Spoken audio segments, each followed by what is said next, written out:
Hello, ഇന്നൊരു chicken broccoli റെസിപ്പിയാണ്.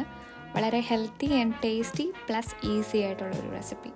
അതിനുവേണ്ടി ആദ്യം ചിക്കനെ ഒന്ന് മാരിനേറ്റ് ചെയ്ത് വെക്കണം. സോയ സോസ്, പെപ്പർ, പിന്നെ കുറച്ച് ഉപ്പ്, ഇത്രയും സാധനത്തിൽ.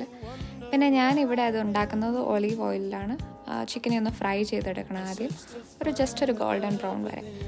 അത് കഴിയുമ്പോൾ നമുക്ക് അതിലേക്ക് അതേ സെയിം പാനിൽ തന്നെ സെയിം എണ്ണയിലേക്ക് നമുക്ക് കുറച്ച് ജിഞ്ചർ, ഗാർലിക്, പിന്നെ നമ്മുടെ മുളക് പ്ലസ് സ്പ്രിംഗ് ഒനിയനും കൂടെ ചേർത്ത് ജസ്റ്റ് ഒന്ന് സോട്ട് ചെയ്യുക. അതിലേക്ക് നമുക്ക് ക്യാരറ്റ്, ഓണിയൻ ആൻഡ് ബ്രൊക്കോളി, കുറച്ച് കൂടുതൽ ബ്രൊക്കോളി ഇട്ടാലും നല്ലതാണ് കേട്ടോ. ബ്രൊക്കോളിയാണല്ലോ മെയിൻ. അതിലേക്ക് കുറച്ച് കുരുമുളകും കൂടി ഇട്ടിട്ട് നന്നായിട്ടൊന്ന് സോട്ട് ചെയ്ത് കൊടുക്കുക. ആവശ്യത്തിന് ഉപ്പും കുറച്ച് സോയ സോസും ചേർത്തതിന് ശേഷം അതിലേക്ക് നമ്മൾ ചിക്കനും കുറച്ച് ചതച്ച മുളകും ലാസ്റ്റായിട്ട് കുറച്ച് ഓറിഗാനോയും ചേർക്കുന്നുണ്ട്. Enjoy guys. ഗുഡ്.